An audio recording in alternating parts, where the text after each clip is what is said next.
तो जैसे कि हमने लास्ट एपिसोड में देखा था, चैंग यांग जो होता है वो जियांग टियान से बोलता है कि जियांग टियान, जब तक तुम सैंड फोर्स के 8 लेवल पर ब्रेक थ्रू नहीं कर जाते हो तब तक के तुम्हें यहाँ पर अंकल डी के साथ में जाकर माउंटेन के ऊपर कल्टीवेट करना होगा। जो सुनकर सभी लोग जो होते हैं वो काफी ज्यादा शौक हो जाते हैं, और वहीं जो की होता है वो शौक होते हुए बोलता है कि फादर, इस तरह की पनिशमेंट तो यहाँ पर मुझे भी चाहिए। और उनके इतना बोलते के साथ ही अब जियांग टियान जो होता है वो थोड़ा सोचते हुए बोलता है कि चलो ये इतना बुरा भी नहीं रहेगा अगर अंकल डी जो है वो मुझे गाइड करेगी तो। जो सुनते के साथ ही अब चैंग यांग जो होता है वो जियांग टियान को एक लेटर देते हुए उसे बोलता है कि ठीक है, जब तुम सैंड फोर्स के 8 लेवल पर पहुंच जाओगे तो उस टाइम पर इस लेटर को ओपन कर लेना, क्योंकि ये लेटर जो है वो कोई नॉर्मल लेटर नहीं है। इस लेटर के अंदर यहाँ पर तुम्हारा फ्यूचर लिखा हुआ है। जो सुनते ही जियांग टियान जो होता है वो उस लेटर की तरफ देखते हुए अपने मन में सोचता है कि मेरा फ्यूचर इस लेटर के अंदर है। और उसके अब इतना सोचते ही हमारा व्यू जो होता है वो 7 साल बाद पर आ जाता है, जहाँ पर कि हम देखते हैं कि चैंग यांग जो होता है वो अंकल डी के पास में बैठा हुआ होता है, और वो अंकल डी से पूछता है कि जियांग टियान जो है उसकी कल्टीवेशन यहाँ पर कैसी चल रही है। और अंकल डी, आपको क्या लगता है कि जियांग टियान जो है वो सैंड फोर्स के 8 लेवल पर कब तक ब्रेक थ्रू कर जाएगा? जो सुनते के साथ ही जो अंकल डी होते हैं वो चैंग यांग से बोलते हैं कि अगर यंग मास्टर की कल्टीवेशन की बात की जाए तो सच में उनका टैलेंट बहुत ही ज्यादा अमेजिंग है, क्योंकि वे इतनी कम उम्र में ही सैंड फोर्स के 7th लेवल पर जा चुके हैं। और केवल 14 साल की उम्र में ही सैंड फोर्स के 7th लेवल पर आ जाना ये उन्हें जीनियस कंसिडर कराने के लिए काफ़ी है। लेकिन उसके बाद भी मुझे फील होता है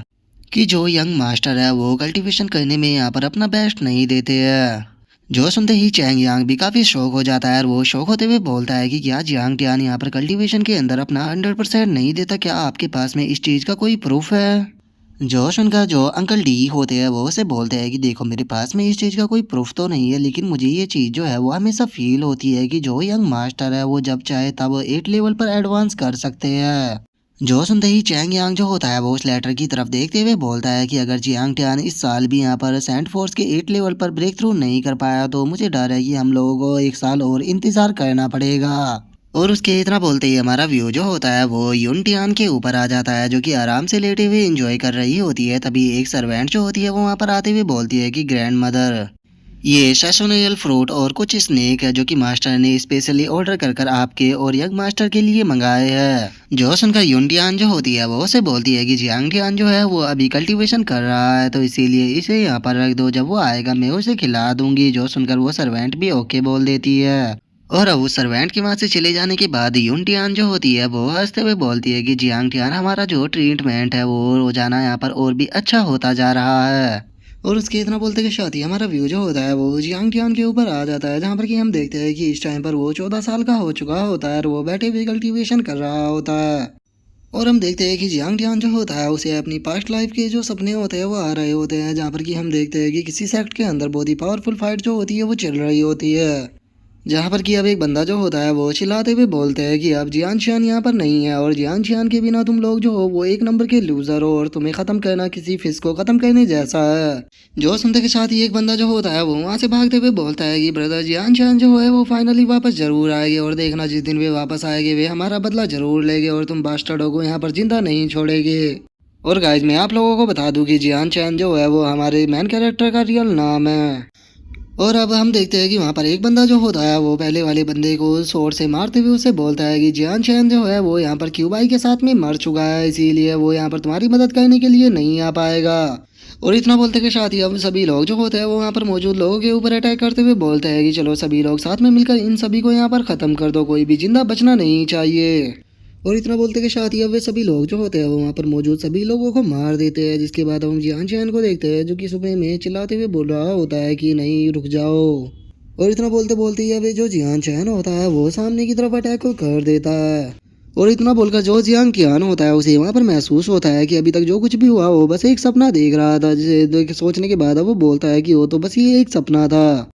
और इतना बोलकर जियांग टियान जो होता है वो खुद को देखते हुए बोलता है कि जियान चैन, मैं जानता हूँ कि तुम इतने सालों से परेशान हो, क्योंकि यहाँ पर जो एक्सपीरियंस है घर का बहुत ही ज़्यादा प्यारा और काफ़ी ज़्यादा वार्म है, और अपनी पिछली लाइफ में इस तरह का तुमने जो एक्सपीरियंस था वो कभी भी नहीं पाया, लेकिन तुम इसका पार्ट नहीं बन सकते हो, क्योंकि तुम्हें एक ना एक दिन यहाँ से जाना होगा, जिसके लिए तुम्हें यहाँ पर बेस्ट देना होगा ताकि तुम यहाँ पर पावरफुल बन सको, क्योंकि अगर तुम पावरफुल नहीं बनोगे तो तुम चैंग यान फैमिली के अंदर ही यूज होकर रह जाओगे। लेकिन मैं इस चैंग यांग फैमिली के अंदर नहीं रहना चाहता क्योंकि मैं चैंग यांग फैमिली का जियांग टियान नहीं हूँ बल्कि मैं जियान चैन हूँ और मुझे अपने क्लैन के अंदर वापस लौटना है क्योंकि मेरे क्लैन के लोग जो है वो मेरा इंतज़ार कर रहे हैं। लेकिन अभी वापस लौटने का मेरे पास में कोई भी रास्ता नहीं है तो इसीलिए मुझे धीरे धीरे कर कर यहाँ पर खुद को पावरफुल बनाना होगा क्योंकि जैसे ही मैं यहाँ पर धीरे धीरे कर कर पावरफुल बनूंगा हो सकता है कि वापस लौटने का रास्ता मेरे सामने आ जाए। और इतना बोलते के साथ ही जियान चैन जो होता है वो अपनी स्वॉर्ड से स्लैश करते हुए बोलता है कि यहाँ पर बस अभी एक ही चीज़ ऐसी है जिसे कि मैं कभी भी नहीं भूल सकता। और इतना बोलते ही जियान चैन जो होता है वो अपनी स्वॉर्ड से journey of the sword without and लिख देता है। और उसे लिखने के बाद अब जियान चैन जो होता है वो बोलता है कि अब मैं फाइनली यहाँ पर सेंट फोर्स के 8 लेवल में एडवांस कर चुका हूँ। और उसके इतना बोलते ही हमारा व्यू चैंग यांग के ऊपर आ जाता है जो कि बहुत ही ज़्यादा खुश हो जाता है और वो खुश होते हुए बोलता है कि जियांग टियान क्या सच में तुम सेंट फोर्स के 8 लेवल पर ब्रेक थ्रू कर गए। जो सुनकर अंकल डी जो होते हैं वो भी खुश होते हुए बोलते हैं कि मैं जानता था जो यंग मास्टर है वो हमें कभी भी यहाँ पर निराश नहीं करेंगे।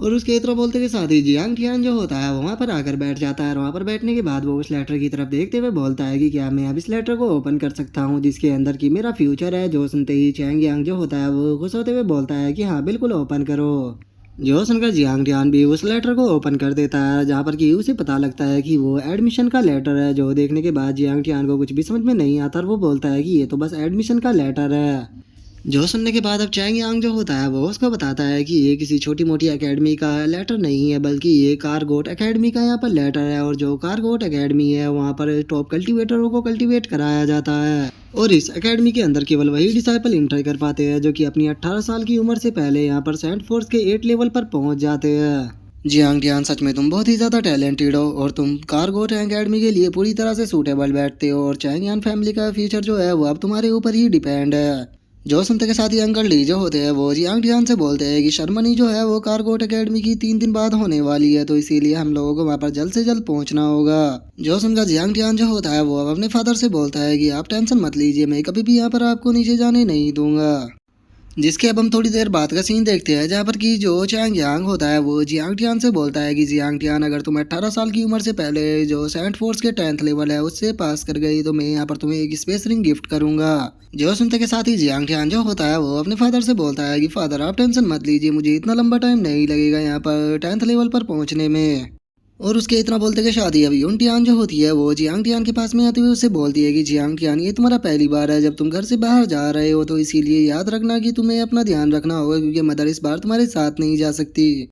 लेकिन हाँ मदर ने यहाँ पर तुम्हारे लिए काफ़ी सारी बुकें जो है वे लिख दी है जिनके अंदर की मैंने काफ़ी एडवाइसों को लिखा है जो कि तुम्हें फ्यूचर में पढ़नी होगी। और उसके इतना बोलते ही हम देखते हैं कि पीछे उन्होंने पिलो के बैग भर कर रखे होते हैं जिसे देखने के बाद जियांग टियान अपनी मदर से बोलता है कि मदर आप टेंशन मत लीजिए अब मैं कोई बच्चा नहीं रहा हूँ मैं अपना ध्यान रख सकता हूँ। जो सुनते के साथ ही यून टियान जो होती है वो बहुत ही फनी सा फेस बनाते हुए जियांग टियान से बोलती है कि मैंने सुना है कि जो फेंग यान है उसे जैसे ही पता लगा कि तुम कारगोट एकेडमी के अंदर जा रहे हो तो वो गुस्से से पागल हो गई है। बेटे मेरे तूने बहुत ही अच्छा काम किया है। जो सुनते के साथ ही जियांग टियान जो होता है वो हंसते हुए बोलता है कि मदर ये मैंने आपसे ही सीखा है। और उसके इतना बोलते के साथ ही अब अंकल डी जो होते हैं वो जियांग टियान से बोलते हैं कि यंग मास्टर हम काफ़ी लेट हो चुके हैं तो इसीलिए हमें जल्द से जल्द निकलना होगा। जो सुनकर जियांग टियान भी ओके बोल देता है। जिसके बाद अब जियांग टियान जो होता है वो उस बर्ड के ऊपर बैठ जाता है और वो बोलता है कि ठीक है मदर फादर मैं यहाँ से जा रहा हूँ। जो सुनकर चैंग यांग बोलता है कि ठीक है अपना ध्यान रखना। तभी यून टियान बोलती है कि बेटे मैंने लेटर लिखा है उसे अच्छे से पढ़ लेना।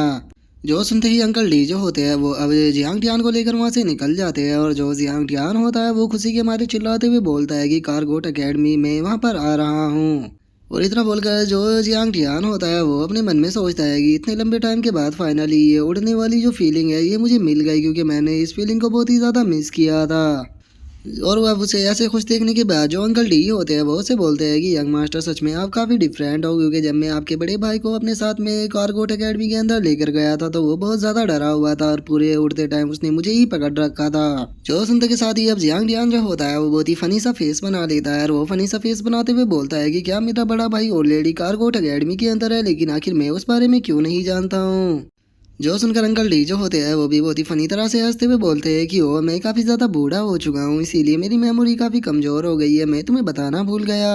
और इतना बोलकर अंकल डी जो होते हैं वो जियांग टियान को बताते हैं कि यहाँ पर जो तुम्हारा बड़ा भाई है उसका नाम चैंग यांग हू है जो कि यहाँ पर फर्स्ट लेडी से पैदा हुए थे लेकिन जब मास्टर ने यहाँ पर तीसरी शादी की तो जो पहली 2 लेडी थी वे काफ़ी ज़्यादा गुस्सा हो गई। और इसी लड़ाई के कारण जो फर्स्ट लेडी थी वो गुस्से में यहाँ से चली गई और उसी के साथ में जो यंग मास्टर थे जो कि अभी अभी ही पैदा हुए थे वे भी अपनी मदर के साथ में उन्हीं के घर पर चले गए। इवन कि उन्होंने जैंग यांग फैमिली के साथ में भी यहाँ पर अपने रिश्ते जो थे वो पूरी तरह से ख़त्म कर दिए। जो सुनकर जियांग टियान बोलता है कि वो मुझे समझ में आया कि इतना बड़ा होने के बाद भी मैंने अपने बड़े भाई के बारे में क्यों नहीं सुना। और अब यहीं पर ही जो हमारा आज का एपिसोड है वो कंप्लीट हो जाता है। तो नेक्स्ट एपिसोड में देखेंगे कि आगे क्या होता है। अगर आप लोगों को वीडियो अच्छी लगी हो तो लाइक करना, चैनल को सब्सक्राइब करना। मैं मिलता हूँ नेक्स्ट एपिसोड में, तब तक के लिए बाय बाय गाइस।